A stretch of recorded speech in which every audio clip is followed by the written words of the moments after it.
Welcome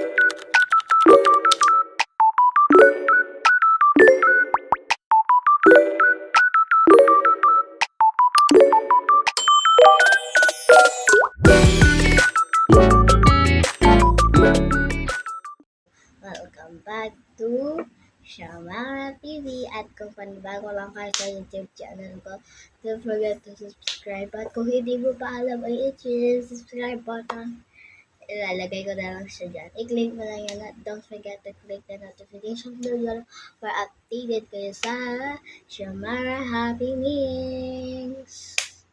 So, ayan daw tayo mag-ingay dahil nga may natutulog. Di ba? Alam niyo na. Pag ako nagingay, baka palayasin pa ako dito. Uy, charot lang.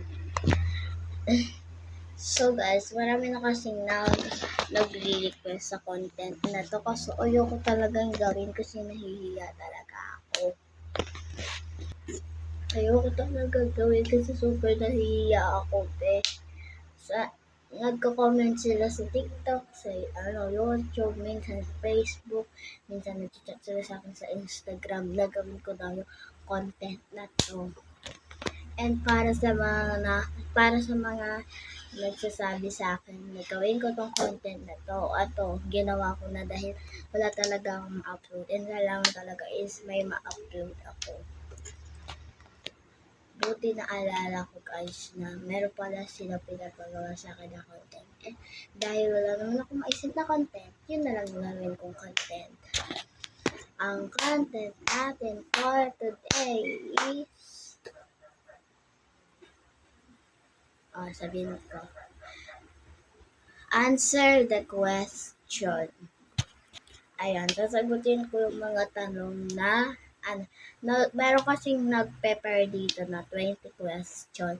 Kasi nagpa-prepare ako sa iba ng 20 question para sagutin ko. So, ulitin ko, ang content natin for today is answer the question. So, ayun, dapat sabihin ko yung totoo guys, bawat ako magsinungaling. So, dito nga is nagpa-prepare na ako ng mga 20 question kay Meta AI. Nagtanong lang ako ng 20, sabi ko, iba't ibang 20 question and sinagot niya naman agad. So, ayan, 20 question nga pala to guys. Ayan. Babasahin ko to lahat and then sasagutin ko ng yung totoo lang yung sagot ko. So, ano pa ginagawa? Sagutin na natin. Ayan, totoo to guys ha. Ayan, 20 question talaga yan. Sobra dami mo naman. Kasi 20 question yung sinabi nila. Dapat nga 10 question lang kasi 20 question yung mga nasasabi ko sa comments. Kaya 20 na yung pinaprepare ko na question. So, tara na. First question. Saan ba yun?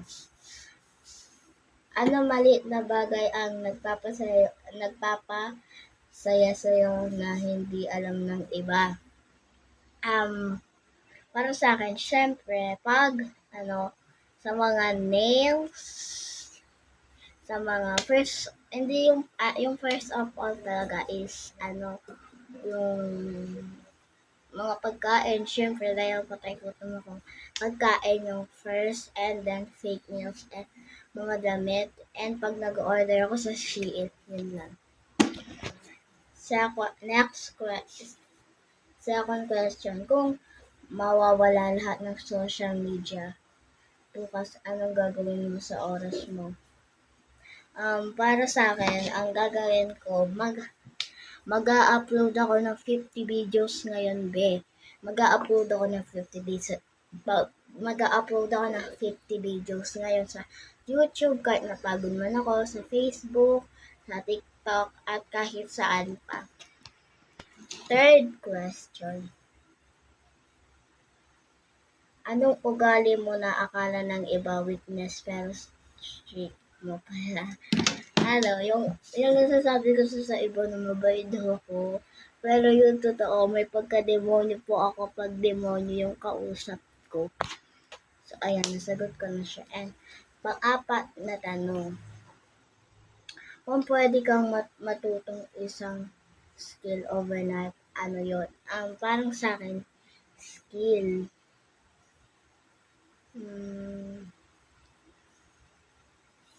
Skill overnight. Yung parang magte-teleport ako. Diba? Ito yung bahay ko, tapos ito yung SM. Yung isang pindot lang, tapos nasa SM ka na. Yun yung gusto ko. Parang teleport lang. Panglimang tanong. Anong pelikula o kanta ang nag-describe sa buhay mo ngayon? Pelikula sa akin, siyempre, ang Manix Fab, Manix TV, Manix Squad, lahat na member ng Manix Fab. And syempre, yung nag-describe sa buhay ko is ang Ace Dig dahil editor po nila ako. And, siyan, fan ko po yun. Ay, hindi. Fan po nila ako. So, sixth question na. Mas naniniwala ka ba sa meant to be o sa tayo ang gumagawa ng kapalaran natin? Para sa akin, parang hindi ako naniniwala sa meant to be kasi lahat naman is meron naman talagang meron naman talagang kapalaran pero hindi ako naniniwala sa meant to be. Kaya, ayun. Pang 7 na question. Kung pera hindi issue, anong trabaho ang gagawin mo araw-araw? Para sa akin, syempre, ang trabaho ko is mag-vlog, mag-upload ng videos araw-araw, and magpakitang kilos na may vibes. Ayun lang. Pang-8 na tanong. Pang-8 na tayo. Anong bagay ang handa kang pagtalunan kahit mag-isa ka lang naniniwala dun? Syempre, mag-vlog kasi diba yung mga iba, pag marami ng mga subscribers and is nagsasweldo sila. Ako, dahil bago pala ako, isa pa lang yung subscriber ko. Pero kaya pang ginagawa mo, subscribe mo na yan, para para patulong naman, pa-subscribe naman dyan, para makatulong kayo, para hindi naman sayang yung pawis ko. Pawis na ako. 9 question, kung pwede kang kumain ng isang pagkain na habang buhay, ano yun? Para sa akin, syempre, fruits and vegetables, and minsan fast food. Yun lang. Pang 9 na tanong, kung pwede kang kumain ng isang pagkain, pang 10 na pala, ano yung isang bagay na hindi mo pa rin maintindihan hanggang ngayon? Para sa akin, hindi ko pa maintindihan hanggang ngayon is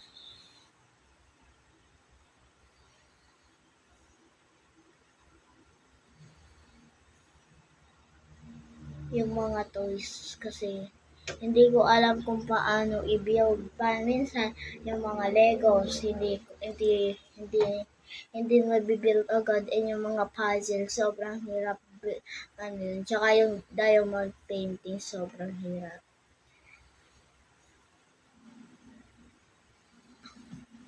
So, ayan, tapos na tayo sa guys, tapos na tayo sa 1 to 10. Tapos na tayo sa question from 1 to 10. So, dito na tayo sa 11 hanggang 15. Pag 11 na tanong, Team Aso or Team Pusa? Bakit? So, tinatanong nila kung bakit daw ako Team Pusa or Team Aso at bakit. Ayaw ako talaga sa pusa at saka aso kasi kagabi guys, nagising ako ng 2:30. Tapos, pagkagising ko, nahawakan ko yung kamay ng pusa. Nasa tabi ko pala yung pusa, hindi na ako nakatulog nun. Kaya, yung aso rin, minsan, pag dumadaan pa, hinahabol ko nila.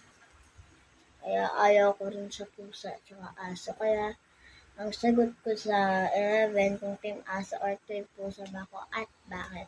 Ang tanong ko yun is wala. Kasi, yung aso, pag tumatakbo ka is habulin ka niya. And yung pusa naman, pag may pagkain ka, tsaka lang siya magaling. And pwede ka rin makalimot doon. Pwede kang marabis. Pati pala sa aso, pwede kang marabis. So, pang 12 na question. Mas matatanggap mo ba na laging late o laging nauna ng isang oras? Siyempre, mas matatanggap ko lang mas nauuna ako ng isang oras kasi parang ako nun, proud na proud ako sa sarili ko dahil early bird ako. So, ayun ang answer ko sa kung matatanggap ko bang lagi late o lagi nauna ng isang oras. Ang sagot ko is mas gusto ko nauna ng isang oras. Pang 13 na tanong, kung artista ka, genre ang pelikulang gagawin mo? Minsan, mga random videos, mga timo, di ba? A Day in a Life, Red Food for a Day. Yung mga iba't ibang content na may papasok sa utak ko. Yun.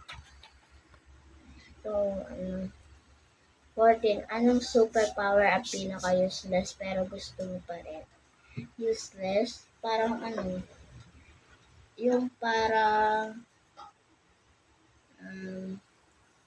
yung gaganon ka lang tapos mapupunta ka na sa lugar na kahit ano gusto mo bataan, gaganon ka lang, nasa bataan ka na. Parang teleport lang din siya pero ganyan yung atake. So, from 15 na tanong, sa zombie apocalypse, anong unang item kukunin mo sa bahay?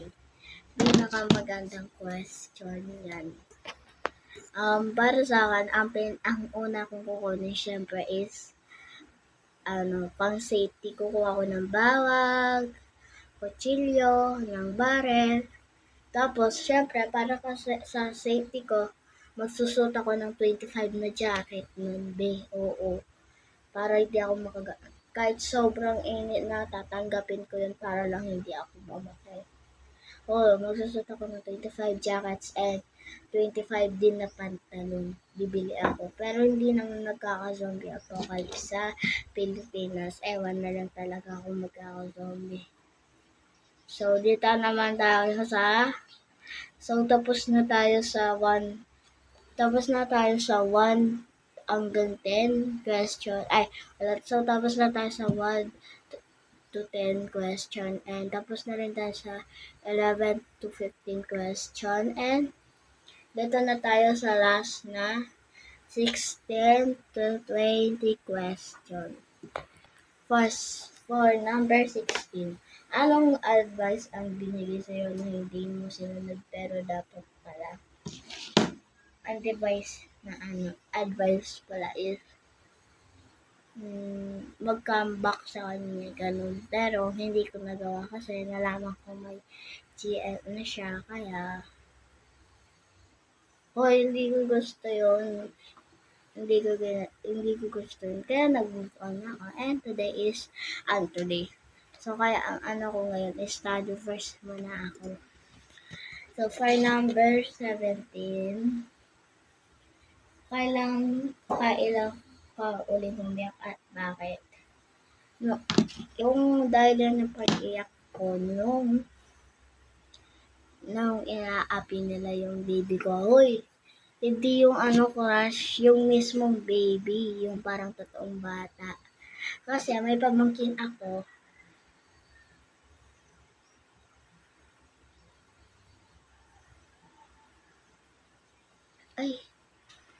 May pamangkin ako na so wait lang. Guys, for number 18, ano yung pinagsisisihan mo na hindi mo ginawa nung bata ka?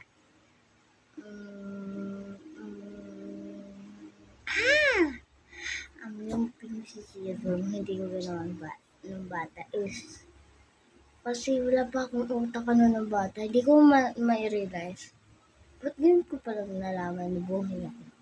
Ganun yung nasa isip ko. Yung parang maglungkot. Pinagsisihan ko. Kasi, ngayon, sobrang saya ko na.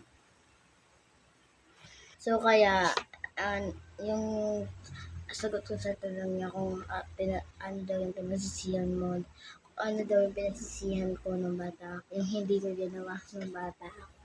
Yung parang maglaro na pala kasi dati ng bata ako, hindi ako nakakapaglaro tumbang preso, patintero, sa baka kasi baby pa ako. Sayang pa mo, kasi dati is nagpaano po kami. Ngayon wala na, parang lobo lang na wala. So, 2 question na lang and matatapos na. For number 90, kung makakausap mo 10 years old self mo, anong babala mo sa kanya? Para sa akin, dapat mamili ng right person, hindi ako sasaktan, and pangalawa, be healthy and be yung basta yung uminom ng laging tubig, and then dapat matulog sa tamang oras, yun lang. For number 20, last question, anong gusto mong maalala ng mga tao tungkol sa'yo? Para sa akin, yung masayahan ko. Kasi dati, sobrang saya ko. Tapos may dumating ng na tao. Wala na.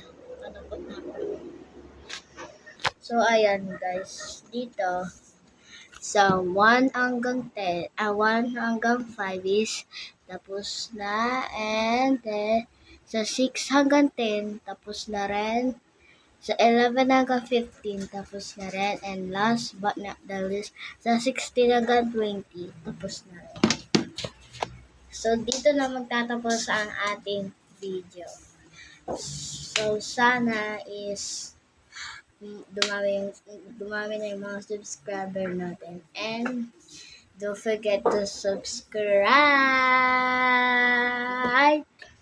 So, yun lang. Bye! Susuntukin muna pala kayo.